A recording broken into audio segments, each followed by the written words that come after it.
On everybody, happy New Year's Eve. Yeah, I'm out here in some shorts and it's raining, drizzling. It's drizzling, but I'm gonna get some of this morning walking. Gotta get my consistency in order with this exercising and walking. My eating, not too bad. If you're eating like you crazy, here's a tip from Troy on this. Happy New Year's Eve, everybody. Happy New Year's Eve. I see you. But happy Joy Day too. But here's the tip. Those $5 buckets of spinach or kale or mixed greens, just get it. Just buy it every time you're in the market. Make salads, add on your sandwich. Get them greens in. Make a smoothie. This is Miles 2016. What's going on? All right, y'all. Some people were asking me. I'm so Baltimore. Some people were asking, what is Joy Day? Joy Day is the day I celebrate the joy, the life of my father. Of course, I was born when my father was 28 years old, so I don't know all of his life. But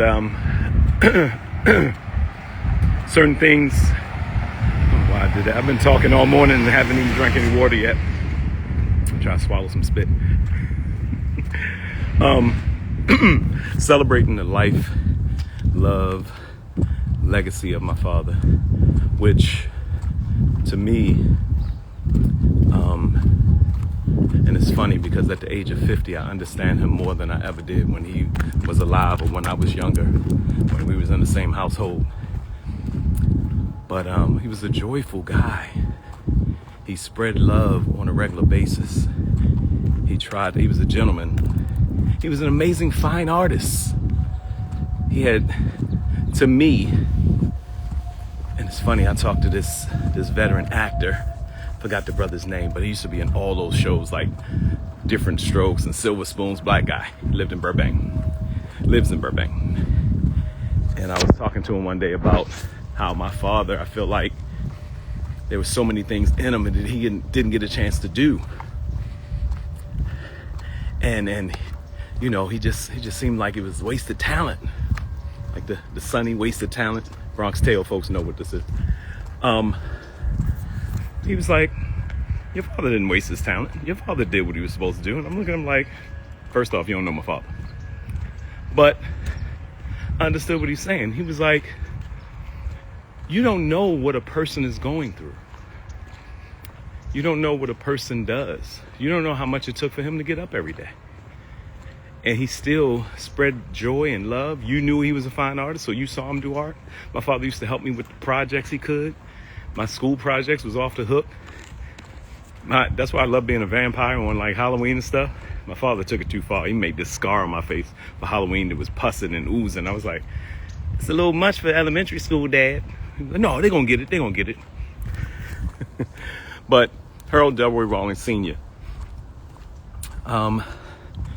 2010, he was diagnosed with acute leukemia, which took him out in 3 months. Of course, we didn't know that when he was diagnosed. We didn't know he was going to be gone.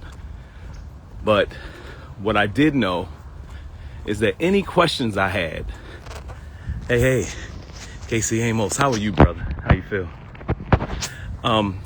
Any questions I had after my father was diagnosed with leukemia, I wanted to ask. I'm an interviewer. I'm an amazing media person. I know how to interview people. I've interviewed, just between 2019 and through 2020, I've interviewed over 100 people. That time.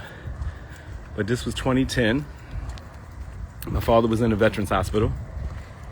And he was fine. They were just doing tests and trying to figure out some other stuff. But like I said, he was still well. And I came in, had my yellow pad. Hey, Tony. Had my yellow pad and said, all right, Dad, I just want to interview you. Just got a bunch of questions. I had questions on the pad that I wanted to ask. Some is conversational. And I sat with my pops for 2 hours, just interviewing the man, from a man to interview a man, and just realized he was just a good dude and was honest about some stuff. You ever cheat on Mom? No, I ain't cheat. Well, it was this one time. You know, he was he was honest. And there was some history between my mother and father that once I found out the gist of the history, I was like, oh, well, I'm surprised y'all made it 21 years. But he was just a good man. And I was telling a friend the other day at his homegoing service in 2010, of course, you know, and I said this to somebody, I was like, you know, of course, homegoing services, people always talk good about somebody. Somebody was like, no, they don't. I was at one and they was throwing them joints. But there were people there that I didn't even know. Of course, I told people on Facebook, my father passed, but it was people there who I hadn't seen in years, people I didn't even know. I knew that I didn't know knew my father. Oh yeah, man, your father looked out for me one day, and oh man, he was just a good dude, Mr. Dell. And me and my brother spoke at my father's homegoing about the things we got from him. Me being a gentleman, my sense of humor. Both my mother and father were hilarious. Let me tell you, Betty and Dell had jokes. If they could be upset and they start telling jokes and start laughing with each other. The power of comedy is amazing. It is fully why I'm a comedian now, I know. But it's also the reason why anything in me that I know to do, I try to do. But Harold DELROY Rollins Sr., man, amazing fine artist. I'm interviewing him, and I ask him, and I've never really said this out loud to some of the stuff, but I'm just give y'all just, you know, there's this sister, I forgot her name on here, that her father, I guess she's mixed, and she's doing a deep dive into her father's stuff. It is amazing. I forgot her name. I'll tag her in this or when I see it, but I love what she's doing because she's just talking about how bad and amazing her father was and just finding more and more stuff. But I asked him, I was like, if you could live anywhere in the world, where would it be?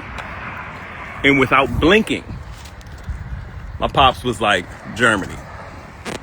So instantly I'm like, I must have some brothers and sisters in Germany. No, but he was like, Germany. So during the Vietnam War, during the time of Vietnam, some people were stationed in different places. My father was stationed in Germany.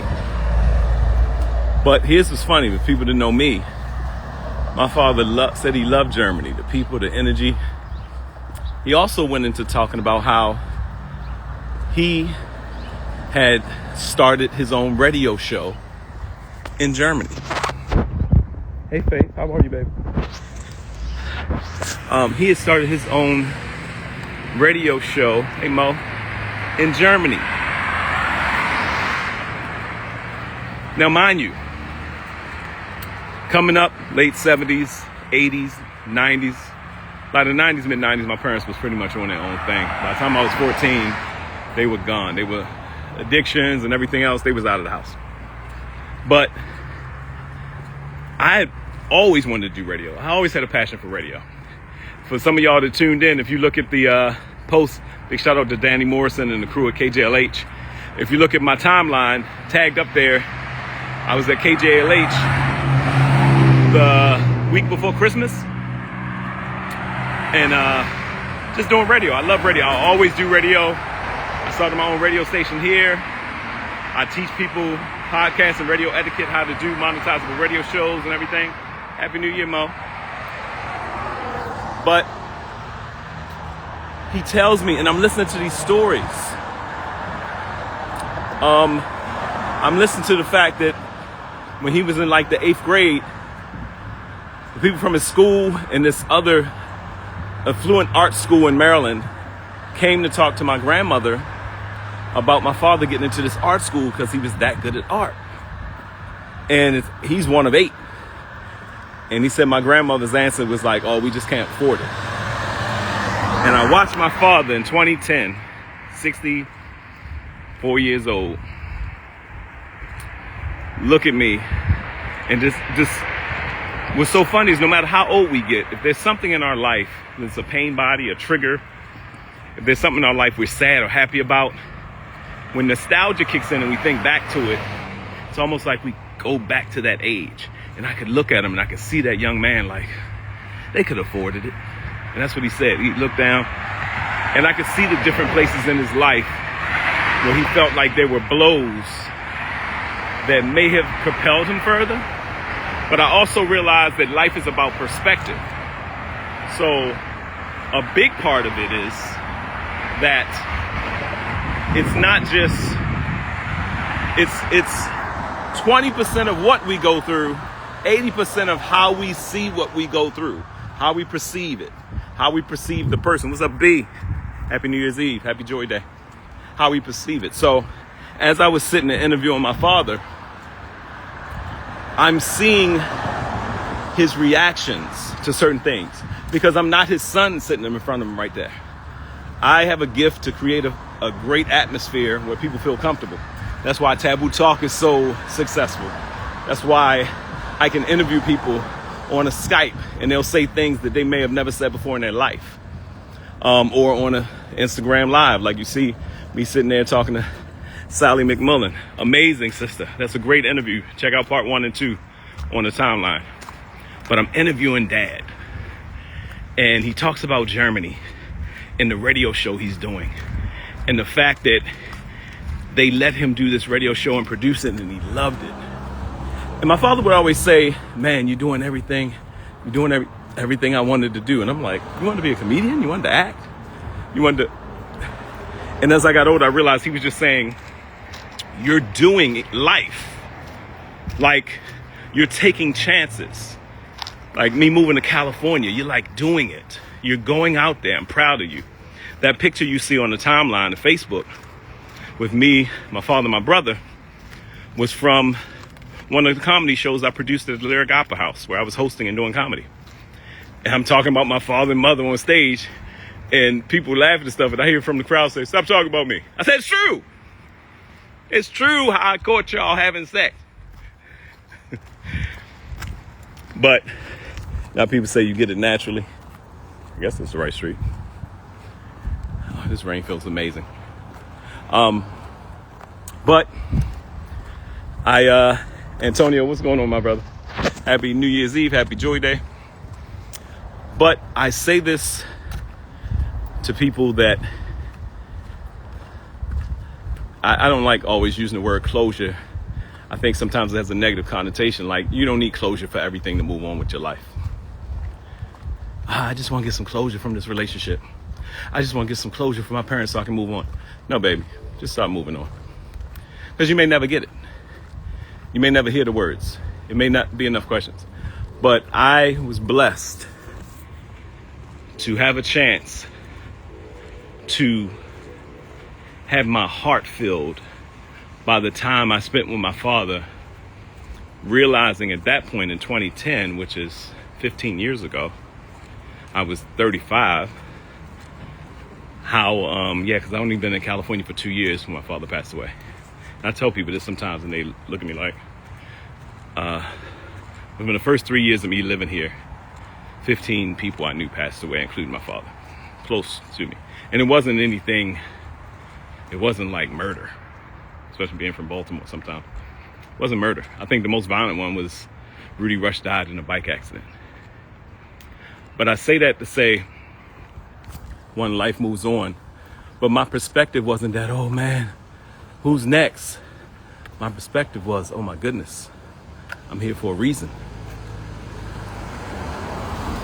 So, Joy Day, back to Pops. So much talent, so many things I even mentioned to him because it was rumored that he was so good at baseball that scouts were coming looking at him when he was in high school to go into the, possibly go into the major leagues. And he simply said, this is what he said. Now, I don't know his perspective. He's like, nah, people weren't looking at black players like that. And I thought about what year it would be. And I was like, oh yeah, that would be between, he was born in 46. So in 56, he was 10. In 1960, he would have been 15. or 14, 15. So we talking about the early 60s, before the Civil Rights Act. In Maryland, the northernmost southern state, Mason-Dixon line. Here for a reason, right? But it was great to sit down and talk to my father and interview him. No judgment. I just listened for 2 hours. That was definitely the longest conversation I ever had before in my life about him. Not knowing that this would be the last coherent conversation we would ever have. Within 3 months, he was on. The next time I went to see him, he called me and he was hardly gurgling. I could hardly hear his voice on the phone. I was like, oh my God, I was so sad. And I had to get there because I knew it was it. He was gone. And when I went to see him, he looked like my grandfather. And he couldn't talk. And I just rubbed his head and said, well done, man. Well, nothing else to say. You know Christ. You're good. And I carried him to the bathroom, carried him back to the bed, just rubbed his head. And he was like, it was like he getting frustrated because whatever he's trying to say, I was like, it's okay. And I can't remember what it was, but one time I heard God speak to my spirit what he was probably trying to say. Almost like I wish I could have. I don't know what it was. Wish I could have done more. I love you. Sorry I wasn't there. I don't know what he was trying to say, but my heart was already filled from the time we had together. Not knowing that 2-hour interview would be the last time I ever got to speak to my father coherently. Some of you, your parents are here. The guardians, the people who raised you, be it adopted parents, whatever, are here. They're present. Even if some of them are sick. And like my man Dion Cole said, and I hope you share this. If you get this and it touches you in any way, share it. Share it with somebody that it blesses them this New Year's Eve, this Joy Day. The reason I'm so joyful about today because I remember all the times my father made me laugh and the jokes and the things. I was talking to my daughter one day talking about how good a job my parents did raising me. My daughter was like, but you said they left you. I was like, while they were there, Zoe, I look forward to all the days. I don't like missing any time with my daughter at all. Some people may not understand my parenting. I'm very protective. I'm that dad. I want to go to everything. I want to be at the school for every event. So any time away from my daughter is hard. But if you have your parents around, they still present, sit with them. Not judging, especially if they weren't there. We always want to know, well, why'd you leave? And at 50, I understand my parents better than I ever did. This life is hard, y'all. Life is hard. And tomorrow is not promised. So you got to live for today, but plan for tomorrow. Because you don't know. You got to live for today, but plan for the next 10, 20 years. Because it's coming. A lot of people I talk to in their 50s, man, I wish I would have did this. I wish I would have did that. In their 50s. I have friends that aren't here anymore that helped my course of life. That are younger than me and older than me, a little older. But this Joy Day, I celebrate my father because he was a funny dude, a good dude. He was a gentleman. Woo! If I get it, I would get in more trouble for being ungentlemanly or fighting some female, doing something crazy that was like that. My father and my mother both had their own addictions and stuff. My mother, I watched her live 3 lives, and me and my mother were so close. When she passed away during 2020, even though I couldn't see her, and even though it was just some crazy stuff around her death, I was already at peace with my mom. We were that close. We talked about everything. I got to see her go from a woman who's a nurse without a GED. I don't know how she did that. To a drug user, to an evangelist, and we talked a lot. Me and my mom was Gucci on the communication. But that 2-hour conversation with my father brought so much healing. The hardest part is that I believed he had more time. I believed that 64 was his turning point. Like, he has so much talent, so many skills. My father had this idea years ago that he drew up. He was an amazing photographer too. So a lot of things that I look at that I do now are shadows of some of the stuff he did. He had this idea of having this photography studio in the back, and this was like the late 70s, early 80s. And it was before, I know he didn't know it existed or it existed after, I don't know. But he said all white and black, because he did a lot of art around the house. Our whole living room looked like the money counting room from Scarface. I didn't realize until I saw the movie Scarface. I was like, why does this room look so familiar with that Miami sunset wallpaper? Oh. The plush couches, cigarette holes in it. It's a whole nother thing.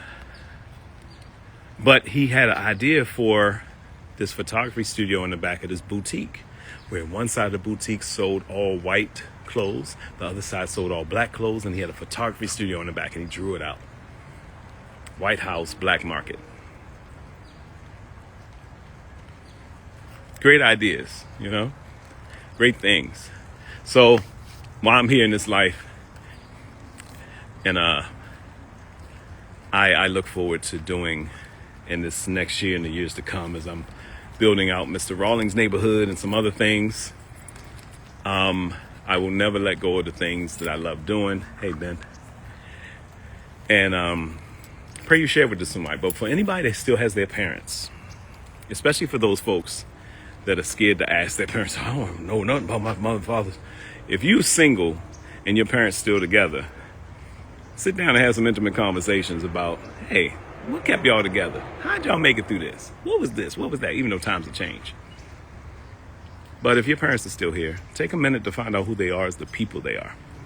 One of the things that helped me in high school, going from a student that was kind of struggling through English and stuff like that, to now I'm a book author, I'm a journalist, I'm a media professional, I'm a comedian. I talk on stage for a living, and I speak to people. I write curriculums like it's nothing, proposals like it's nothing, and I was struggling in English.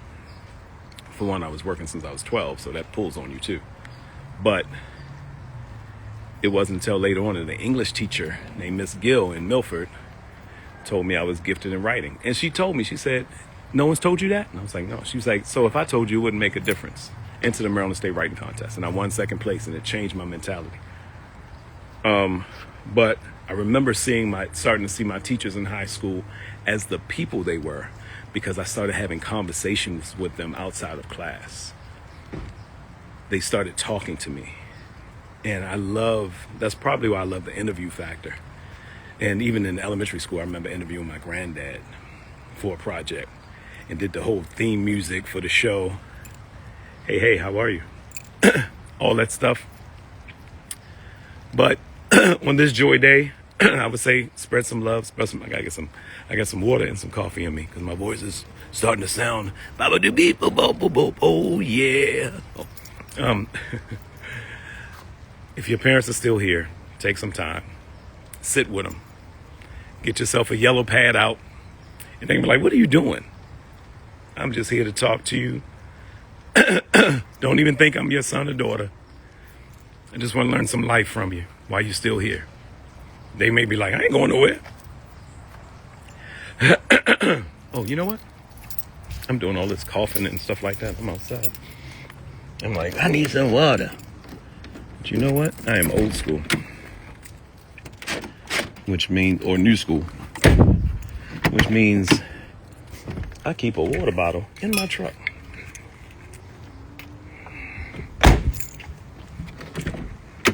In my vehicle.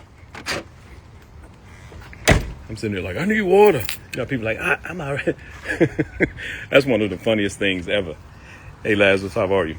If you didn't get a chance to watch this whole thing, I'm going to save it on my timeline. I'm going to also put it on YouTube, because I think it's some jewels in here for somebody, and to understand what Joy Day means to you, because you can start your own Joy Day celebrating your parents. And mind you, my father was not perfect. My mother was not perfect. Far from it. Happy last day of the year, my brother. Happy Joy Day. Happy New Year's Eve. My mother and father were not... I'm trying to open this motherfucker. We're not perfect, far from it. Thank God. And they never projected themselves to me to be perfect. I was telling people, they were like, why you talk so openly about sex on stage and love and relationships? I said, because my parents did. Sex wasn't taboo in my house.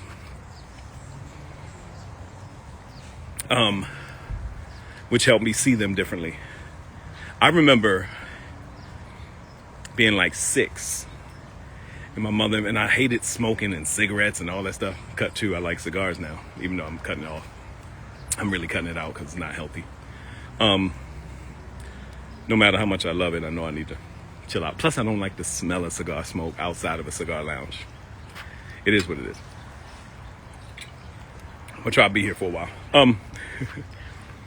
But I remember being 6, and this is the cigarette ashtrays around. They used to have roaches. When I said roaches, somebody was like, "It is roaches crawling through your house in an ashtray?" Roaches are the butts of marijuana reefer joints. They call them roaches. That's why I said roaches in the ashtray. No, roaches ain't smoking cigarettes. Yeah, nigga, this is crazy. Y'all need to clean up around here. No. That's my roach impersonation. Thank you. From blunts, right? Well, from it was way before blunts. It was from reefer, from joints. Joints were more powerful than any blunt I ever. Don't get me started. But I remember my mother saying one time, "Yes, we smoke. It's wrong. Choose."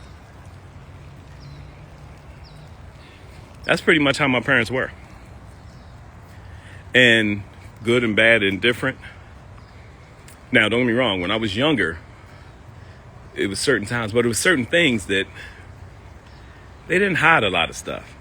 And they didn't do a good job at hiding. It was a small town house we lived in. Everything was pretty much available.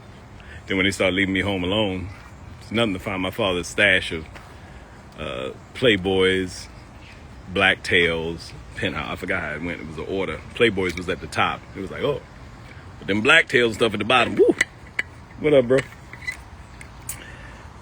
But yeah, y'all, if you have an opportunity, it might not be your parents. It might be might be anybody. But if you have an opportunity to sit with your elders, grandparents, whoever raised you, and just talk to them.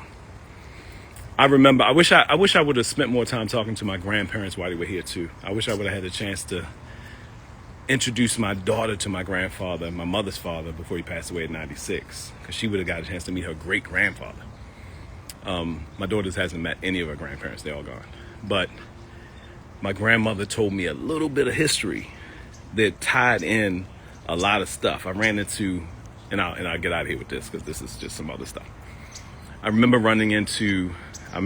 working at a barbershop in Park Heights and wanting to go to the aquatic center because I wanted to, start training more. And I was really hung up on, I said, I want to get a lifeguard. I want to get good at swimming. I would love to get certified as a lifeguard. So it was aquatic center in Park Heights. This was like right before I opened my barbershop. So this was like 2000. And you go to the aquatic center in Park Heights, and it's the old folks swim. Old folks swim like they manatees. They all graceful. I was like, man, they look so smooth. And I'm like signing up, put my name down on this joint. And older sister, light skin, my complexion comes out. She looks at me. She looks at the sheet. She's like, Rawlings. She looked up at me. She was like, yeah, you look like Pete a little bit. You look like Ken. She said, Pete. And she said, and I realized she was talking about Howard Pete Rawlings, because her last name was Rawlings. She said, where your people from? I was like, my father's side of it? I said, Cherry Hill. She did like this. She said, before that. I was like, I don't know. And she said, ask them if anybody's from Calvert County.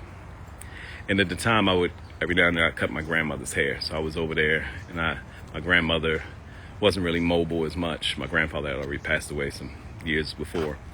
And I said, Grandma, is anybody from Calvert County in our family? She was like, all of us are. You get some answers to questions. So that's why when I see Stephanie Rawlings Blake and Wendell and all them, we all call each other cuz. But I already got some confirmation. Then I went a little deeper. Y'all know some other stuff. But long story short, we need a Rawlings family reunion in Calvert County. Look at the books. Open the books up. Everybody might not be as honest as you want them to be about all the history. But just like when I do my taboo hot seat, and I'm asking people, you got any STDs I need to know about? People are like, who's going to answer that question? You have not because you ask not. You'd be surprised. Happy New Year to you too. You'd be surprised that when you sit down with the elders and non-judgmentally, I'm not talking about the conversation, why weren't you here? Why did this? And I'm not talking about that, because that's not what I did with my father. When I sat down with my father, I just had a yellow pad. He was kicked back. He was in a veterans hospital. We still trying to figure out what's what. But we were both relaxed. And if something else funny happened, I'll talk about that later on. But fuck it, I'll talk about it now. So we sitting there, and my father gets a call. How you doing? Happy New Year. My father gets a call on the phone, and he's like, yeah, yes, oh yes, I'm in the hospital. Yeah, yes. No, thank you. Yeah. Okay. Yes. All right. And the way he said it, I could tell it wasn't anybody he knew. Because, you people, hey, my father, hey, if you know somebody, hey, what's that? Yeah. Oh, thanks so much. It wasn't that. And I'm looking at him like, because I know my father for a while. You enjoy your day too. I know my father, and I could tell the tone. I was like, was that a bill collector? He's like, no, it was police officers calling about something. I was like, what? He said, I had a little incident, got they took me in, they got locked up for something. I was like, got locked up for what? Most deaf. I was like, got locked up for what? He's like, well, they caught me with some pills on me. I was like, pills? He's like, pills, like cocaine, crack pills. I said, crack? You had crack pills on you? He said, yeah, I'm walking out. He caught me, he saw me get some stuff from the guy on the street. So I got some stuff from him, functional addict. Got some stuff from him, and I'm walking down, the cop pulls me over. He said, hey, what's in your hands? He was like, the other hand. Like, all right, you got me. I was like, nigga, you was playing magician with the cops on the street with crack? Oh my God.